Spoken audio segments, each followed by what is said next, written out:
Hello guys and welcome back to a new video. So currently we are facing a big issue with Hamster Kombat.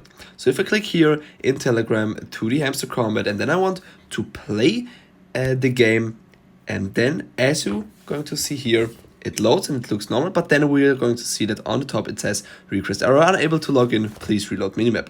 And even if we reload the page, it does not solve this error. I just wanted to say to tell you that this is actually something everyone is facing right now. So we just have to wait for Hamster Kombat to fix this issue. Maybe there's an issue, maybe they're just updating the app or I don't know, launching something new so that we all have the same problem here.